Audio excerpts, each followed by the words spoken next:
Dans cette dernière vidéo sur le thème de l'esprit, frères et sœurs, je vous partage 2 pépites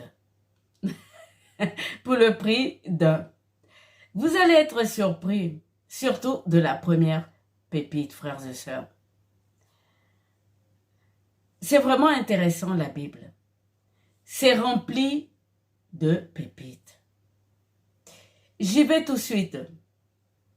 Dans la précédente vidéo, on a parlé du nom, de faire mémoire au nom de Dieu et de craindre son nom. Ensuite, nous avons vu un petit épisode sur la parole, parce que toute la Bible, c'est la parole, et nous savons que la parole est Dieu, puisque le Fils s'est fait Dieu. Nous allons travailler sur la paix. Dieu est paix. Il est sérénité.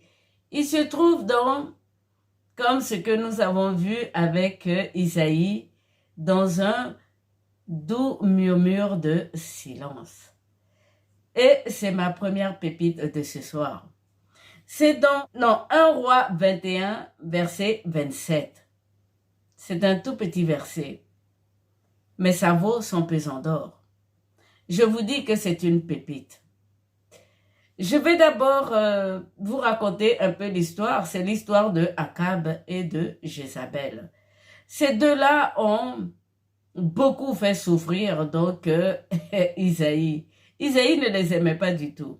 Il aimait Akab parce que Akab c'était le roi d'Israël.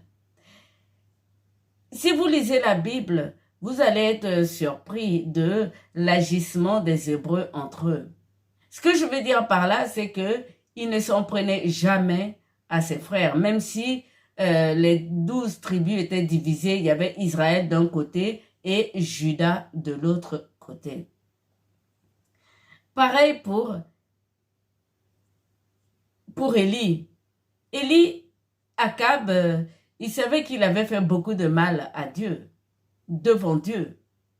Mais c'était le roi d'Israël et surtout c'était son frère. Quant à sa femme, n'en parlons pas. Elle est même citée dans l'Apocalypse tellement ses agissements étaient abominables devant Dieu. Maintenant, vous savez de quoi je veux parler. Donc, Jézabel avait tué un pauvre homme pour lui prendre son terrain pour donner à son mari. Cela n'a pas plu du tout à Dieu. Et donc, Dieu a fait une prophétie sur Akab. Et nous savons que les prophéties de Dieu se réalisent. Ce qu'il désire vient à l'existence. Mais avant de rentrer dans le sujet, je vous ai dit que c'était une pépite. Et donc, nous allons le voir. Je vais vous le lire. C'est dans 1 Roi 21, les versets 27. Je vous le lis tout de suite. Entendant ces paroles, Akab déchire ses vêtements et porte un sac à même la peau. Il jeûne, dort dans son sac. Frères et sœurs, voici la pépite. Et marche à pas lents. C'est génial. Moi, personnellement, j'aime beaucoup la Bible, vous savez. J'aime beaucoup Dieu. Mais on ne peut pas saisir Dieu. On ne peut le trouver que dans la Bible. Et c'est entre les lignes que vous voyez Dieu. Parce qu'il est très subtil. Je vous le relis. Mais avant, je mets dans le contexte. Pour ceux qui connaissent un peu la Bible, les Hébreux s'humilient devant Dieu en jeûnant, en se couvrant de sacs, en jetant la poussière sur la tête. On l'a vu avec Esther et son oncle. Esther, tout le monde connaît le jeûne de Esther ou le jeûne de Daniel. Mais la pépite ici, et les théologiens le savent. Frères et sœurs, j'ai observé beaucoup les moines et moniales, les prêtres, et certains pasteurs. Je voulais comprendre, mais pourquoi est-ce que ils sont comme ça à marcher lentement, à être dans une sorte de paix, de béatitude. Et en lisant ma Bible, je tombe sur cet extrait. Il faut le lire à la loupe. Frères et sœurs, je vous le dis, c'est à la loupe. Je relis le verset. En entendant ces paroles, Akab déchire ses vêtements et porte un sac à même la peau. Ça, c'est ce qu'on fait d'habitude. Il jeûne. Ça, c'est ce qu'on fait d'habitude. Dort dans son sac. Ça, c'est ce qu'on fait d'habitude. Et, frères et sœurs, marche à pas lents. Marche à pas lents. Et qu'est-ce qu'il dit Yahweh? Une parole de Yahweh vient à Élie le Tishbite.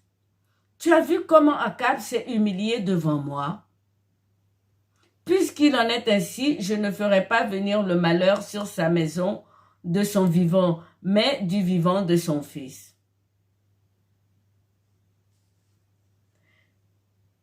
C'est une pépite, frères et sœurs. Dieu est paix. Dieu est silence. Dieu est donc dans ce murmure de paix et de silence. Si vous voulez vous humilier devant Dieu, il y a bien entendu se mettre à genoux. Et oui, mais il y a surtout marcher lentement. J'ai envie de le dire, et même à tous les Occidentaux qui sont toujours pressés. Marcher à pas lents. Voici ce que Akab a fait. Malgré toutes ses abominations, Dieu lui a pardonné. Pour Dieu, il s'est humilié devant lui en marchant à pas lents. C'est une pépite, frères et sœurs. Il n'a pas fait que gêner. Pour ce qu'il a fait, c'est trop peu. Il n'a pas fait que se couvrir de toile à sac. Pour avoir une épouse comme Jézabel, c'est trop peu. Il n'a pas fait que dormir dans une toile à sac. Non, frères et sœurs, Akab s'est apaisé. Il a marché à pas lents devant l'Éternel. C'est la plus grande humiliation qu'un homme peut faire devant Dieu. Parce que Dieu est paix. Dieu est serein. Dieu est dans le calme. Vous avez vu que son armée, c'est les tremblements de terre. Son armée, c'est le feu. Son armée, c'est le vent impétueux. Et nous avons vu que le Dieu lui-même, il est dans le doux murmure de silence. Akab l'avait compris. Akab a marché à pas lents. Et Dieu lui a pardonné. C'est une pépite, frères et sœurs. Je continue encore. On est toujours donc dans la prophétie. Voici la deuxième pépite. On rentre dans 1 Roi 22, les versets 19 à 43. Je vous fais un petit résumé. Le roi donc de Juda est venu voir Akab, notre cher Akab qui a été pardonné. Et il lui dit, il faut qu'on aille faire la guerre donc à un protagoniste. Qu'est-ce qu'il faut qu'on fasse? Le roi donc de Juda lui dit, mais il faut qu'on consulte les prophètes. Akab n'aime pas les prophètes. Parce que il est en tort avec Dieu. Akab n'aime pas les prophètes. Il y a un prophète qui s'appelle, Mikaïa. Akab n'aime pas ce prophète. Parce que ce prophète lui dit la vérité. Le prophète lui prophétise que des malheurs. Il préfère les prophètes qui mentent, frère. Et c'est là ma deuxième pépite. Voici ce qui se passe. Donc nous allons à 1 roi 22, les versets 19 à 43. Je ne vais pas tous les lire. Alors, il dit ceci. Et je commence au verset 18. Ne t'avais-je pas averti, dit le roi d'Israël à Yoshaphat. Yoshaphat, c'est le roi de Juda. Il ne prophétise jamais rien de bon pour moi, que du malheur. Eh bien, écoute donc la parole de Yahweh. Reprends donc Mikaïa, le prophète de malheur.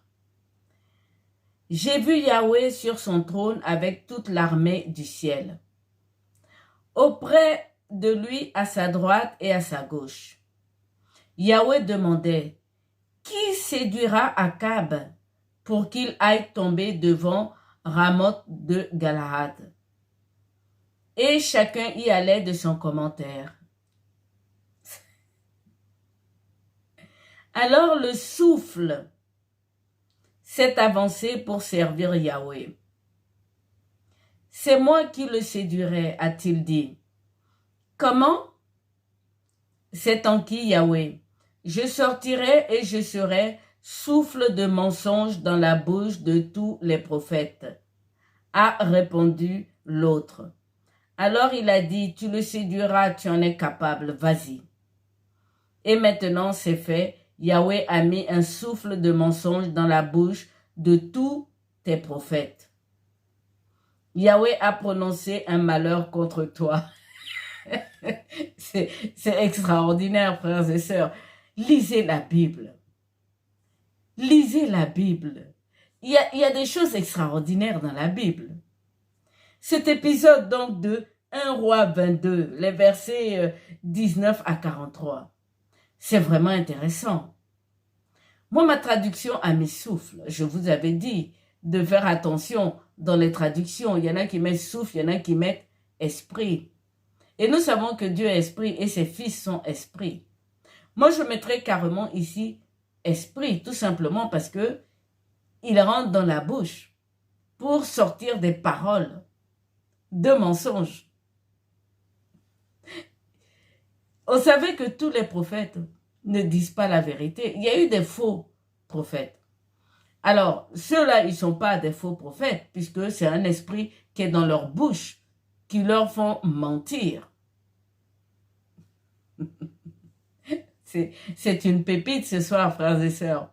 Il y en a deux là. Vous en avez deux pour le prix d'un. C'est magnifique. Mais j'ai pas fini. On continue.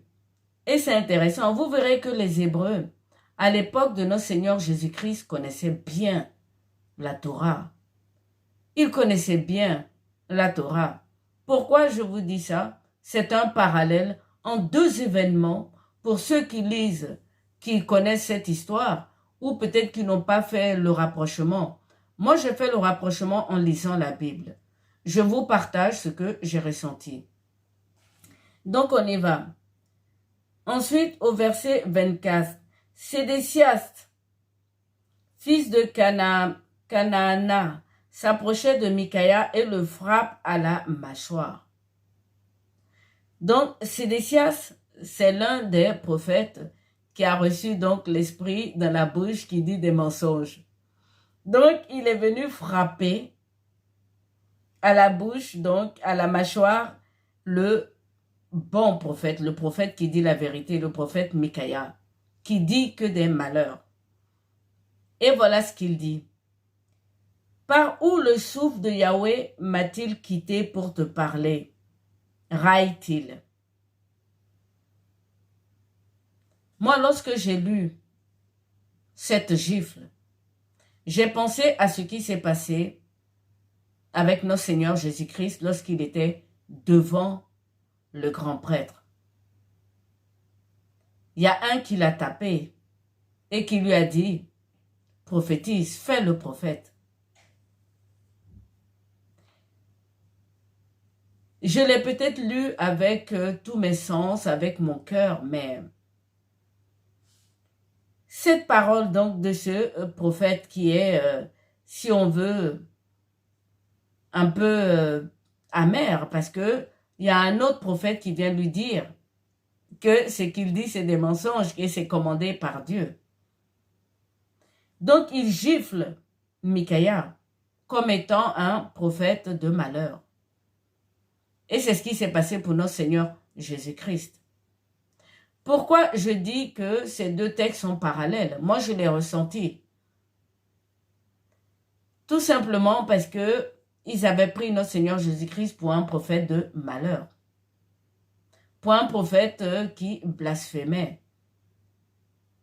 Et donc, celui-là, Sédécias, qui gifle donc Micaiah, en disant ceci, « Par où le souffle de Yahweh m'a-t-il quitté pour te parler ?»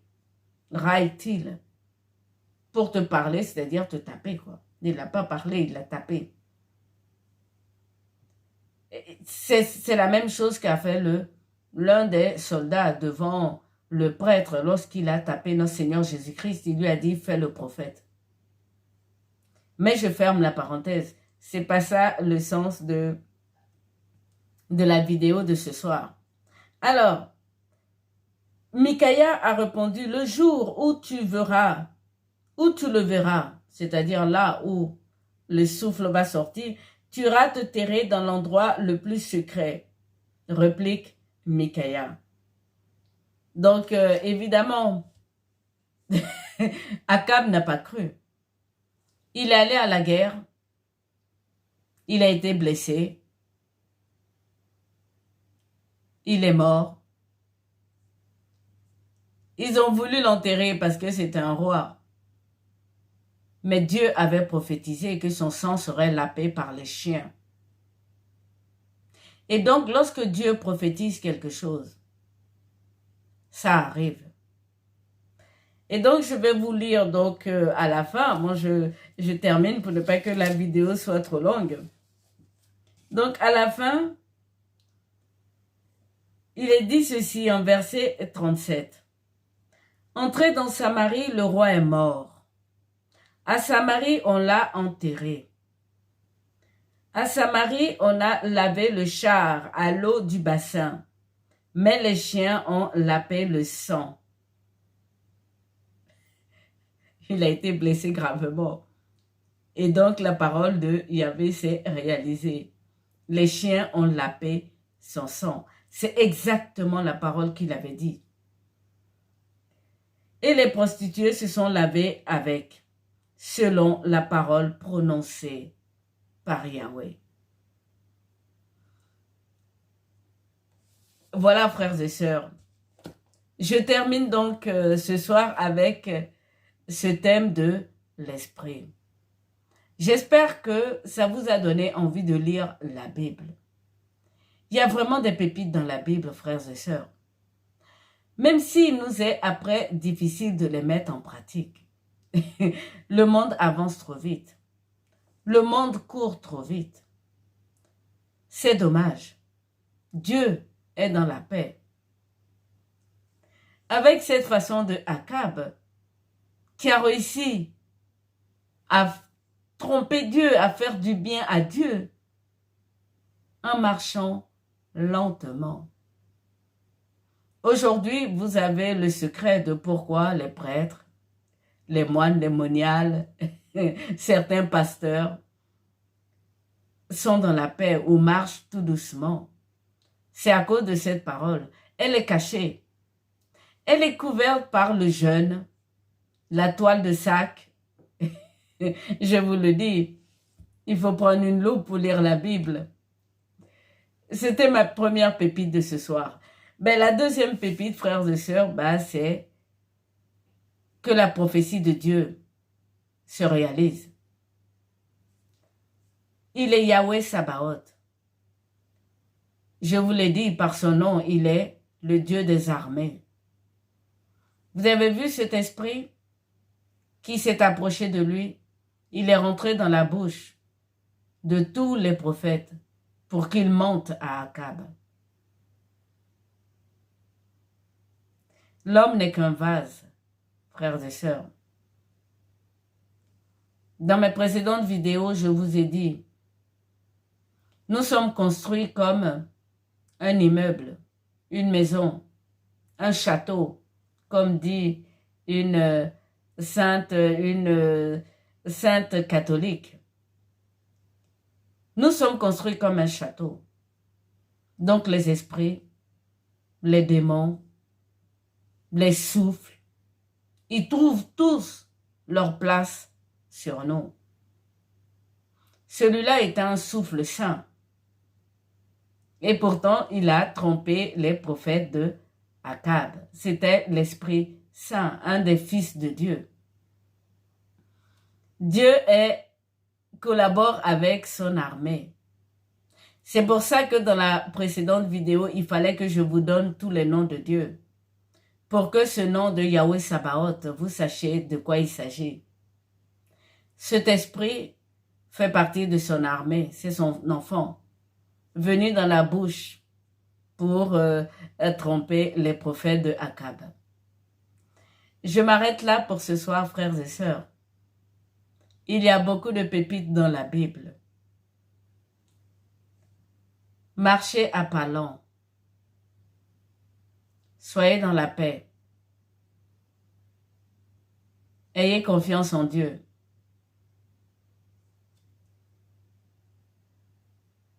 Dieu pourvoira.